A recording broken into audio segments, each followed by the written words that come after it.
오늘 주보에 있는 대로 에베소 3장 1절로 13절 말씀을 통해서 계시된 복음의 비밀, 이런 제목으로 하나님 말씀을 증거하고자 합니다. 계시된 복음의 비밀. 제목을 한번 따라서 해봅시다. 계시된 복음의 비밀. 네, 제목이 좀 어렵죠. 계시된 복음의 비밀. 복음의 비밀 하면 좀 알겠는데, 계시된 복음의 비밀, 즉 복음의 비밀이 나타났다는 거예요. 계시라고 하는 것은 감춰져 있던 것이 드러나 보이다, 그런 말이죠. 계시된 복음의 비밀. 자, 오늘 3장 1절을 우리 다 같이 한번 읽어봅시다. 시작. 그러므로 너희 이방인들을 위하여 그리스도 예수님으로 인해 갇힌 자 된 나 바울이 말한다.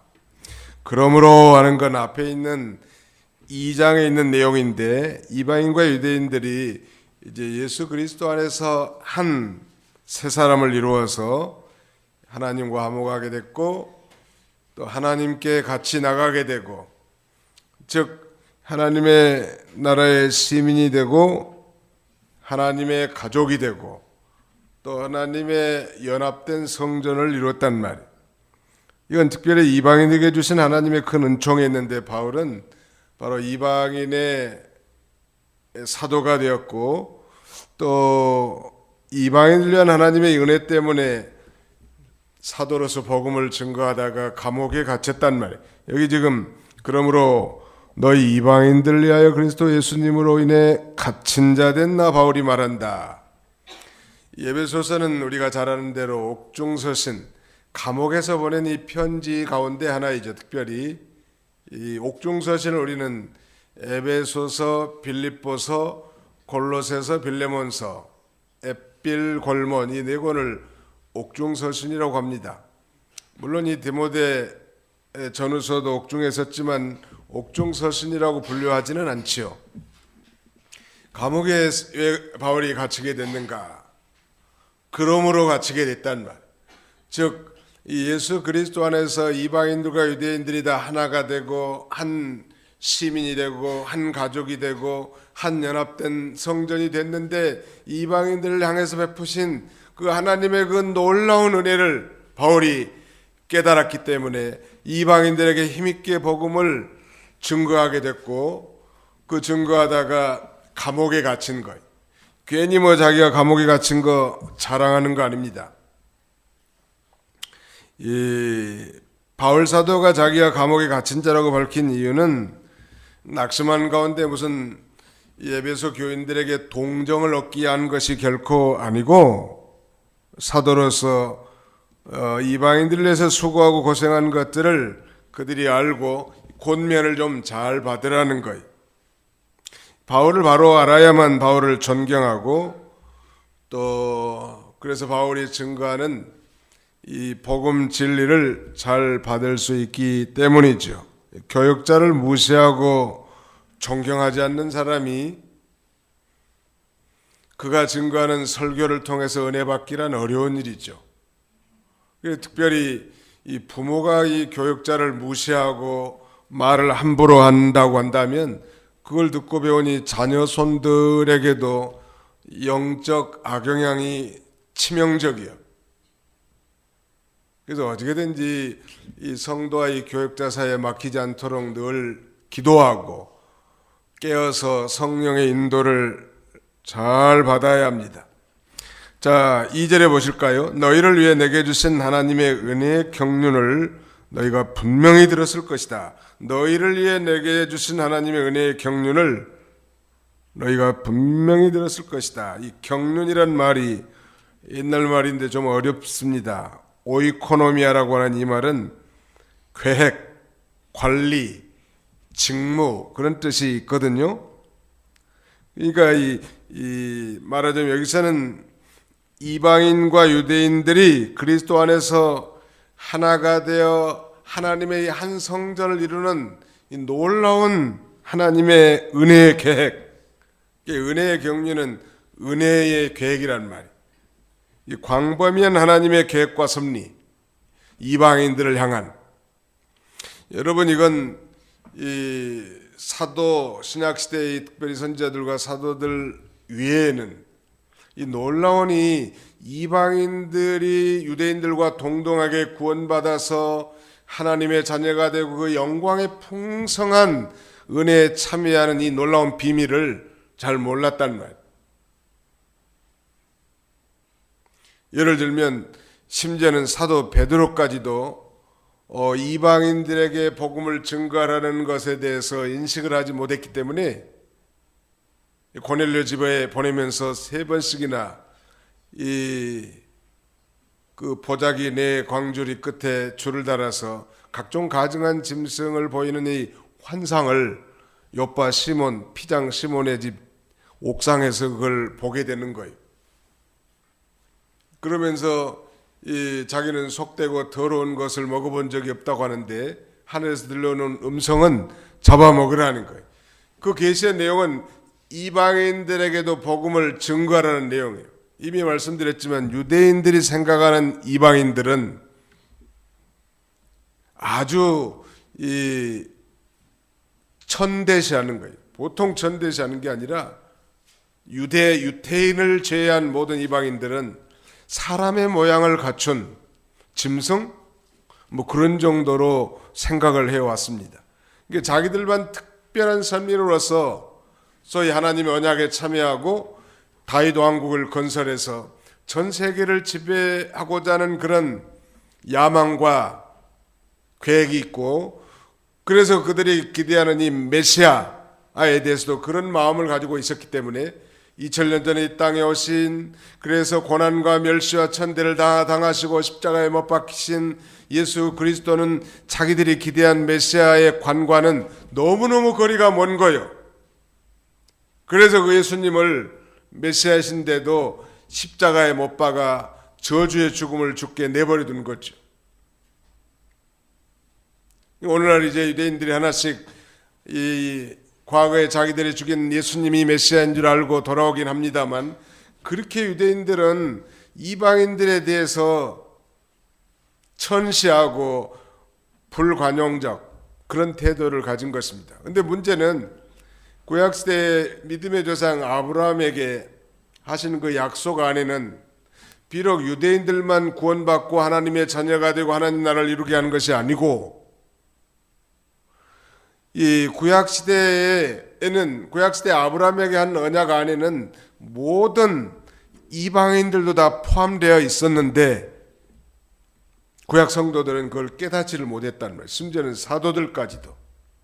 예를 들면 창세기 12장 3절 아브라함 언약에 보면 내 씨로 말미암아 천하 만민이 복을 얻을 것이니라 고 있습니다. 이 천하 만민은 유대인들만 위한 것이 아니요, 백인들만 위한 것이 아니고 천하 만민은 온 인류를 위한 거예요.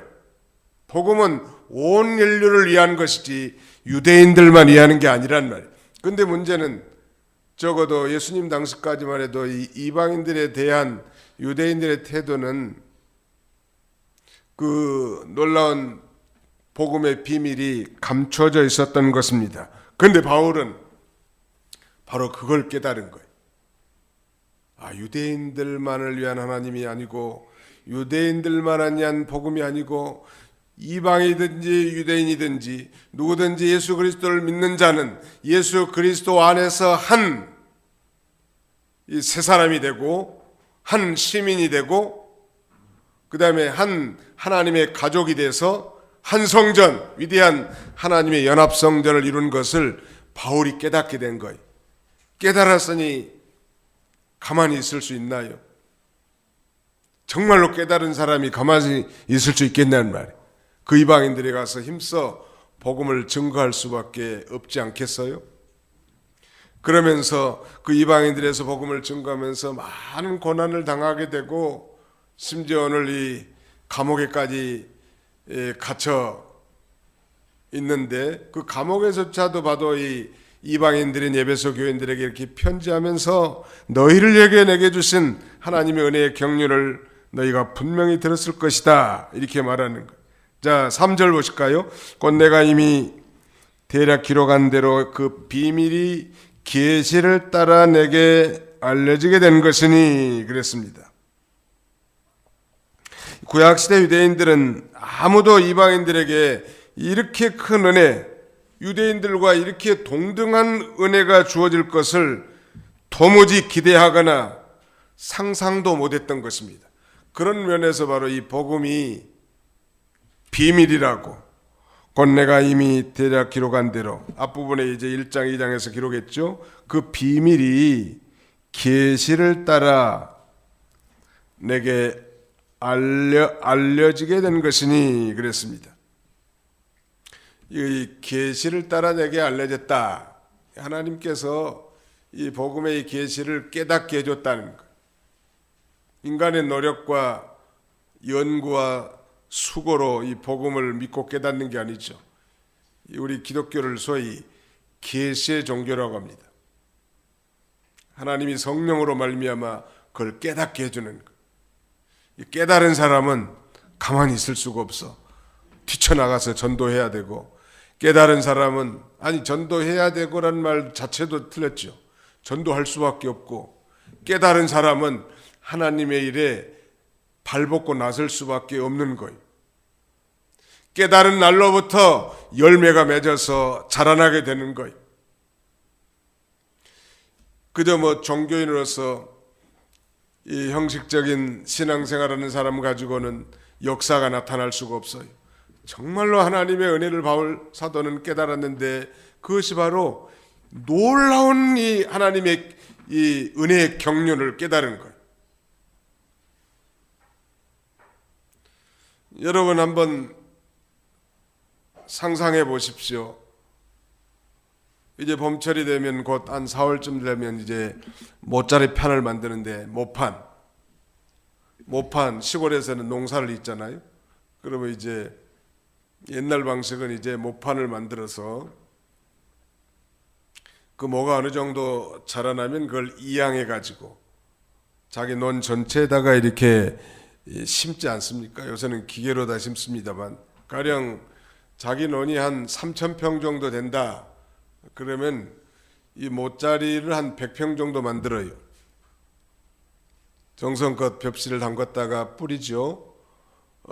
그리고 이제 자라나면 돌피도 뽑아주고, 그 다음에 벌레도 잡아주고, 농약도 쳐주고, 온통 이 농부의 관심은 이 모짜리밖에 없어요. 나머지 2,900평에 대해서는 별로 관심이 없어. 전체 내 토지가 3,000평인데 한 100평 정도만 모판을 만들어요. 장동수 권사님, 모판이 뭔 줄 아시죠? 모짜리판. 그러니까 한 3,000평 되는데 모짜리판은 한 100평 정도 만들어. 농부는 이 모짜리를 할 동안에는 모판에만 관심이 있고요. 뭐가 어느 정도 자라면 이제 그 2,900평을 전부 쟁기질 해가지고 갈고 썰애질하고 그리고 모심기를 하는 거예요. 미안하지만 모를 심어보신 분 한번 손 좀 들어봐 주세요. 모를 한 번이라도 손으로 손 내려. 강태성 형제는 뭐 안 심어보셨나요? 보기만 했습니까? 우리 시골에서 태어났는데 서울 사람들은 그때 쌀나무라고 한다고 하더라고. 벼를 쌀나무라고 한대. 그러니까 이 모짜리에만 관심이 있는 것은 농부의 계획은 자기는 3,000평 전체에 관심이 있는 거지, 모짜리 해가지고 거기서 자라가지고 열매가 제대로 맺히지도 않아요. 그걸 뽑아가지고 다 심어야 3,000평에서 수확을 거두는 거지.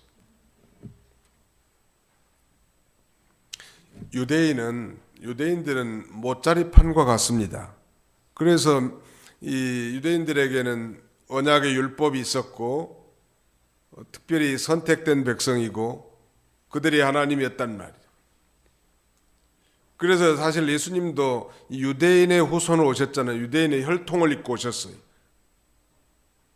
그러나 유대인들만을 구원해서 영광 받기로 하는 게 아니고 온 천하 만민을 통해서 찬송과 영광을 받기를 원하신 하나님. 거기 한번 읽어봅시다. 우리 시편 17편 1절 다 찾아서 한번 읽어봅시다. 시편 117편 1절. 시편 117편 1절과 2절 한번, 두 절밖에 아니니까 어디 시편이 이렇게 짧은 시편도 있죠.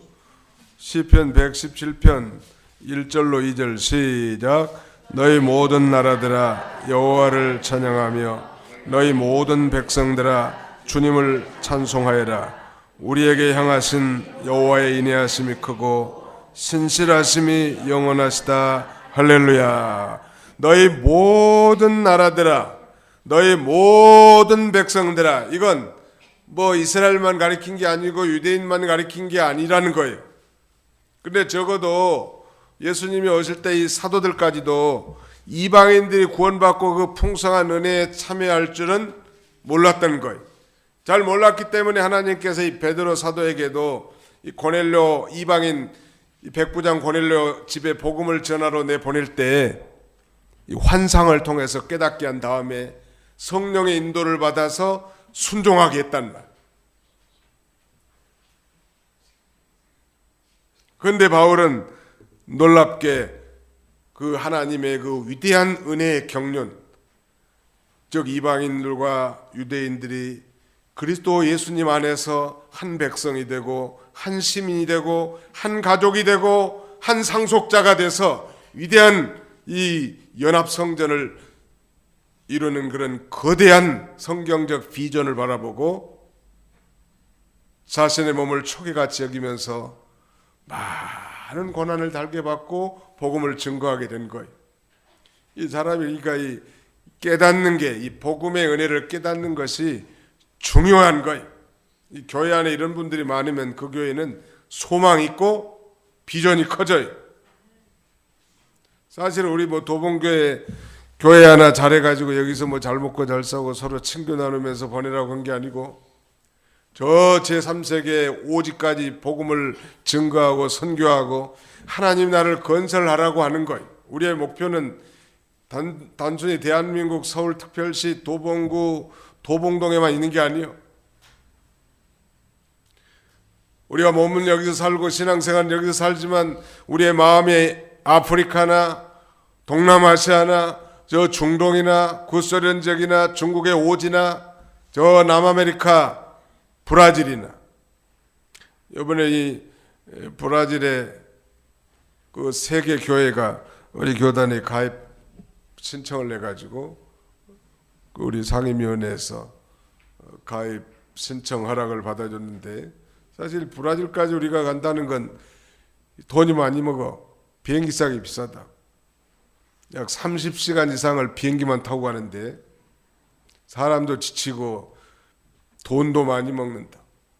앞으로 이 미주노에 그리 연결을 시켜주려고 합니다. 거기서는 아무래도 뭐 5시간에 10시간에 얼마나 갈 수 있는 거리니까. 아무튼 몸과 마음이 여기서 있고 우리가 이 도봉재단을 섬기지만 이 예수 그리스도를 머리로 한 전 세계 모든 교회는 다 보편적인 교회고, 우리 모두는 전 세계 택한 백성들에게 복음을 증거하는, 또 증거를 위해서 우리가 기도하고 또 직접 자기가 가기도 하고 또 거기서 수고하는 사람들을 섬기기도 하고 또 물질로 후원도 해야 될 그런 책임과 의무가 있는데, 그 복음의 은혜를 깨달은 자, 우리 허 권사님 기도하면 약간 이 감동이 좀 북받친 것 같은데, 사실은 나무교회인데 뭐 자기가 그렇게 뭐 북받칠 필요는 없지요. 근데 나무교회라는 게 어디가 있어 세상에. 참 교회를 예배당 없이 그 참 지내다가 그 희생과 헌신하는 그 교인들 손길을 통해서 참 아름답게 짓고 많은 성도들이 와서 하나님 앞에 예배드리는 모습이 참 감격스러웠지만 그건 곧 우리 교회랍니다. 마찬가지. 자, 그 다음에 4절 보실까요?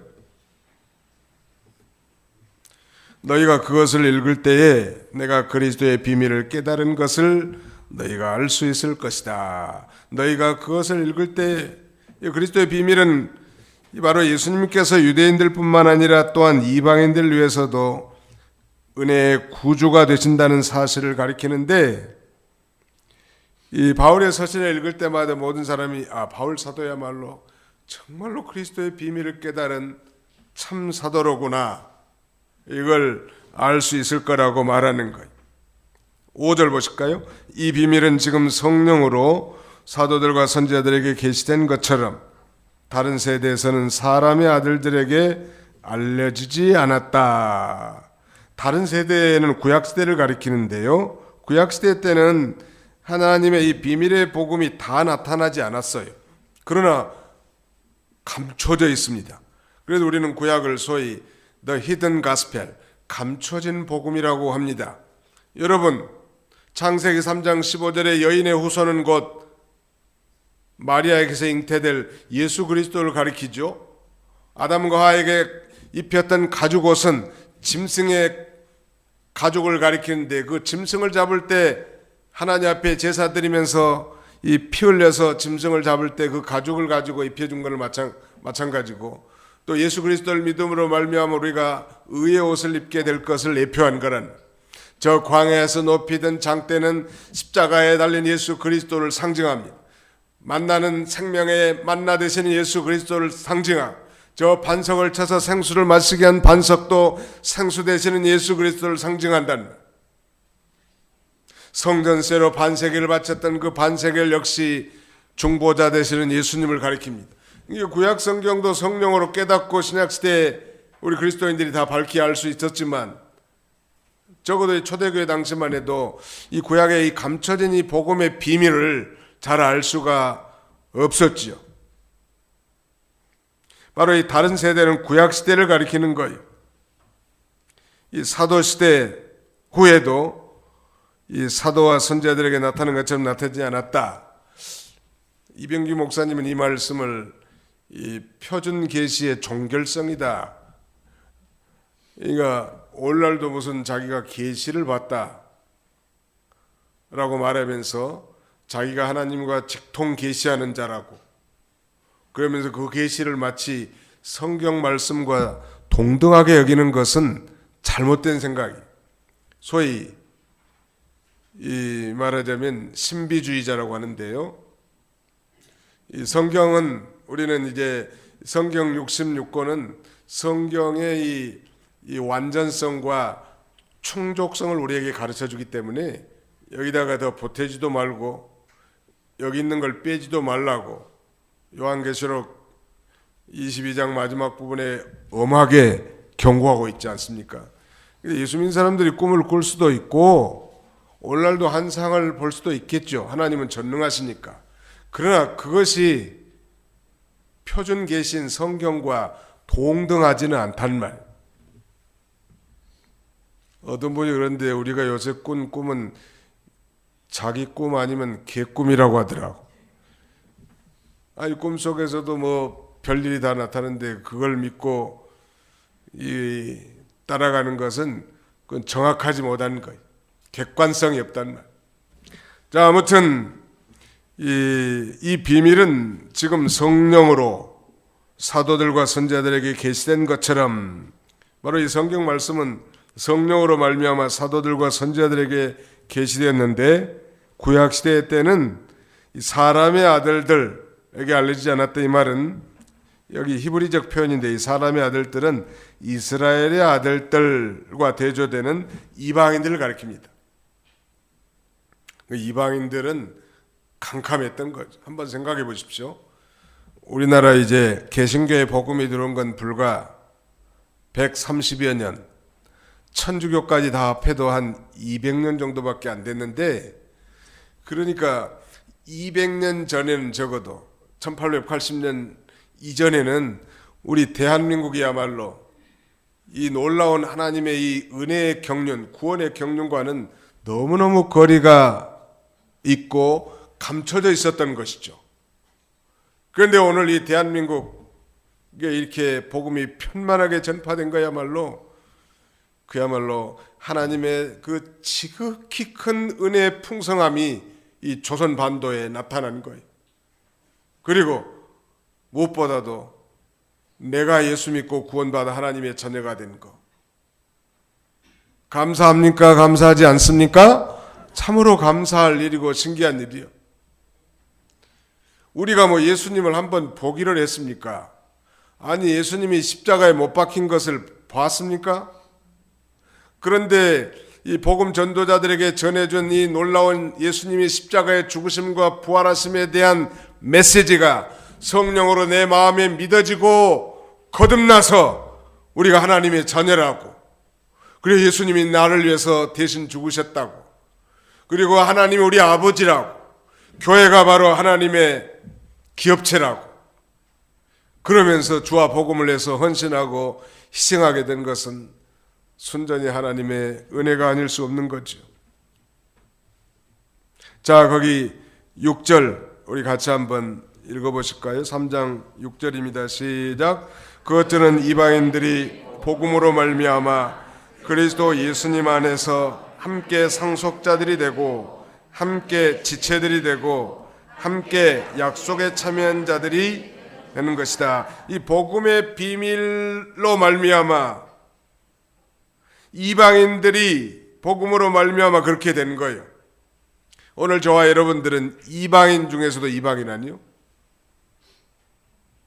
전부 다 우상 섬겼던 자들이고 또 우상이 복을 주는 안 줄 알고 따라다니던 사람들이야. 적어도 200년 전에는.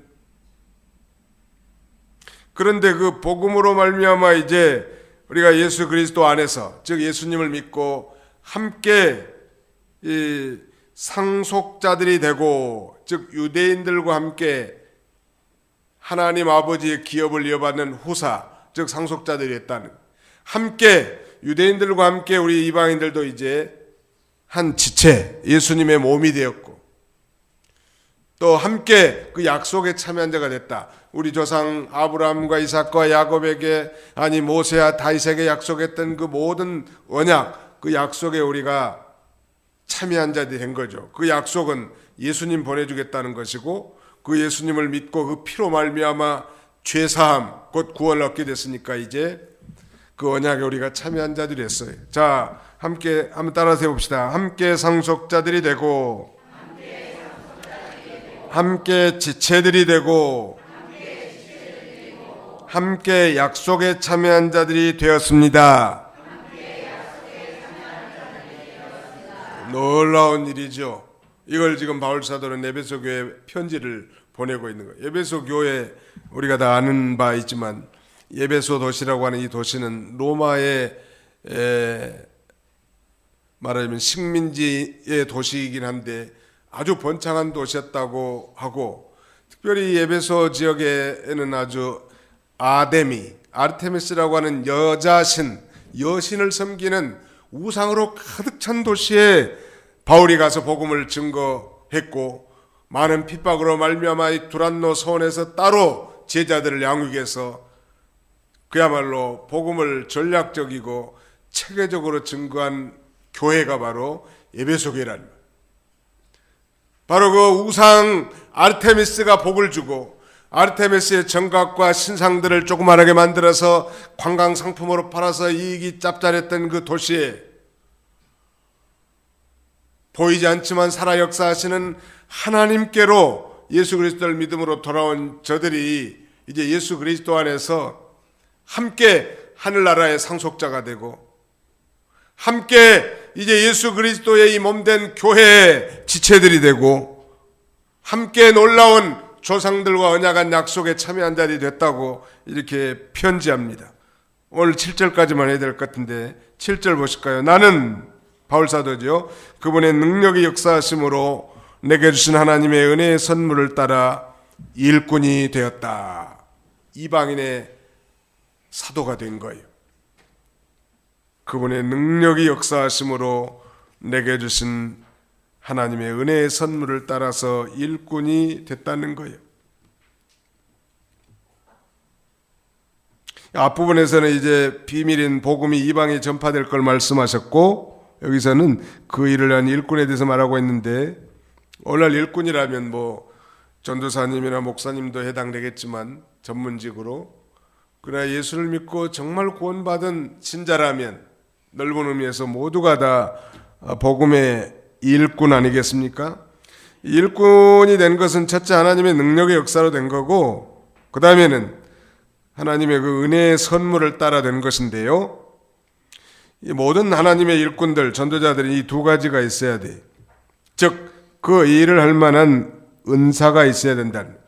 은사가 아닌데 그 일을 하면 자기도 힘들고 가족들도 힘들고 그 다음에는 청중들도 힘들어. 부산에 이 동강교회에서 아주 충성된 집사 한 분이 계셨는데, 김아무개라고 하는데, 그런 분이 참 장로님이 되셨으면 아마 그 교회가 크게 부흥하고 성장했을 텐데, 신학을 했단 말이에요. 신학을 해서 전도사가 돼가지고 몇 개의 교회에 갔지만 그 열매가 없어요. 결국 그 가정이 이혼했어.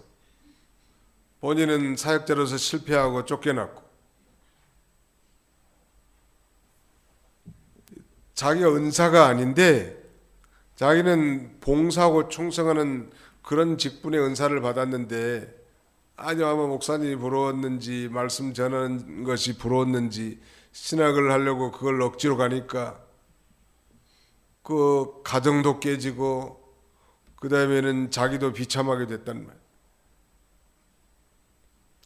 말이에요. 이 신학도 안 해야 될 사람은 안 하는 게 좋고, 그 다음에는 하나님이 내게 주신 은사가 다 있습니다. 없는 사람이 없어요. 그 은사가 다 다르죠. 자기 은사를 따라서 이렇게 봉사하면 이 다음에 하나님 앞에 가면 동등한 상급을 받을 수 있을 텐데, 그러지 못한다면 참 안타까울 일이죠. 불행한 일이에요. 그건 가족도 불행한 일이고 본인도 불행한 일이고 그 설교를 듣고 있는 회중들도 불행한 일이고, 이 일을 할 만한 은사가 있어야 된다는. 그 다음에는 그 일을 맡기고 그 일을 진행하는 하나님의 능력의 역사가 있어야 돼. 바울 사도는 그야말로 능력의 이 역사, 그러므로 내게도 내 속에서 능력으로 역사하시는 역사를 따라 내가 힘을 다해 수고하노라. 골로새 교회에 보낸 편지에서 그렇게 말합니다. 은사가 있어야 되고 또 그 일을 맡기고 그 일을 진행한 하나님의 능력의 역사가 있어야 된단 말이에요. 그래서 바울이 그 일을 하지 않을래야 않을 수가 없고, 하나님이 사명감을 주셔서 만일 복음을 전하지 않으면 내게 마치 화가 미칠 것 같은 그런 두려운 생각이 들도록 역사한 거예요. 누구나 또 자기 속에서 역사하는 그 성령의 역사하심을 따라 복음을 전하면 안 될 것 같아도 되고, 또 황무지 같은 것도 옥토같이 변하게 된단 말. 하나님의 일은 그러므로 하나님이 주신 걸 가지고 하는 것이고 없는 것을 가지고 하는 게 아닙니다. 믿음으로 순종해서 하나님이 주신 은사를 따라서 힘써 나가면 하나님 앞에다 존귀하게 쓰임받게 된다는 말. 오늘 이 계시된 복음의 비밀, 이 계시된 것은 나타났다 이 말이. 나타난 복음의 비밀. 왜 복음이 비밀인가? 특별히 유대인들에게 있어서는, 이방인들에게 있어서 복음은 감춰져 있었기 때문에 비밀이란, 미스테리온이라고 하는 이 비밀, 이거야말로 구약시대 때는 이 이방인들에게 있어서 적어도 감춰져 있었던 건데, 그걸 바울 사도가 깨달은 거예요. 그리고 힘있게 이 복음을 증거하다가 이 감옥에 갇히는 그런 수고와 희생을 많이 겪은 거예요. 이제 말씀을 우리가 요약한다면, 오늘 이방인과 유대인 모두에게 그리스도 안에서 값없이 주시는 하나님의 이 풍성한 은혜를 기억하고, 이 비밀이 사도들을 통해서 밝히 계시되었고, 그리고 믿는 저와 여러분들이 이제 하나님을 아버지로 믿고 담대하게 하나님 앞에 나갈 수 있는 그런 특권을 얻게 된 거예요. 거기 담대하게 하나님 앞에 나갈 수 있게 해놨단 말. 12절 우리는 그분 안에서 담대함을 얻고 그분을 믿음으로 담대함과 확신을 가지고 하나님께 나아간다. 그러므로 내가 너희에게 당부하니 너희를 위한 나의 환난들 때문에 낙심하지 마라. 이는 너희의 영광이다. 에베소 교인들에게 영광이라는 것.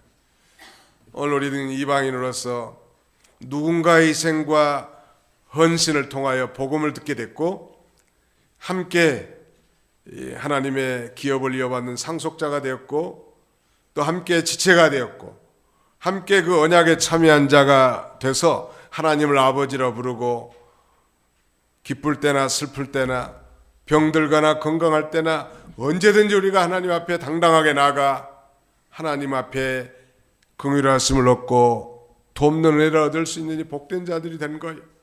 근데 아직도 예수 믿지 않는 우리 주변의 이 대한 백성들에게는 이게 비밀이란 말, 감춰져 있단 말.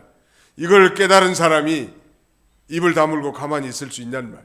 이걸 정말 깨달은 사람이 저 지옥을 향해 치닫는 가족과 형제들을 보고 눈만 깜빡거릴 수 있냔 말. 그럴 수는 없죠. 정말 깨달은 사람이라. 이런 그 복음 전파의 사명감을 가지고 아직도 복음을 받지 않은 많은 우리 가족, 친지, 이웃들, 아니 저 국경을 넘어 이방 나라에게 복음을 증거하고 이를 위해서 기도하고 참여하는 그런 저와 여러분들 다 되시기를 주님의 이름으로 축원합니다. 거룩하신 하나님 감사합니다. 이방인들과 유대인들이 이제 그리스도 예수 안에서 한 지체가 되고 한 상속자가 되고 그 한 언약에 참여해서 한 시민으로서 이제 하나님 앞에 당당히 나갈 수 있는 이런 축복을 받은 줄을 바울사도는 깨닫고 감옥에 갇히거나 강을 건너는 위험이나 강도들의 위험과 수많은 매맞는 위험을 감수하고도 복음을 증거하지 않으면 자에게 화가 있을 줄 알고 이 깨달은 이 놀라운 복음을 담대하게 증거했던 것처럼 오늘 우리도 이 놀라운 복음이 성령으로 믿어져서 하나님을 아버지라 부르고 성령의 인도를 받아 이 전도자로서 이 땅에 살아가도록 부르심을 받았사오니 우리에게 맡겨진 모든 영육간의 직무를 잘 감당하게 해주시고 기쁨과 감격함으로 하나님 아버지 앞에 담당하게 나갈 수 있게 도와주시고 어떤 어려움과 난간도 믿음으로 다 통과해 나갈 수 있는 그런 성숙한 하나님의 자녀들이 다 되게 하여 주시옵소서. 몸이 아픈 성도들, 어려움 당한 성도들, 심령이 곤고한 심령들, 인생의 진로를 놓고 하나님 앞에 간구하는 모든 하나님의 권속들을 축복하시고 주님 앞에 나와 기도함으로 모든 문제를 해결함 받도록 하나님의 은혜를 더하여 주시옵소서. 남은 주간도 주님이 친히 함께해 주실 줄 믿고 감사드리오며 예수님의 이름으로 기도하옵나이다. 아멘.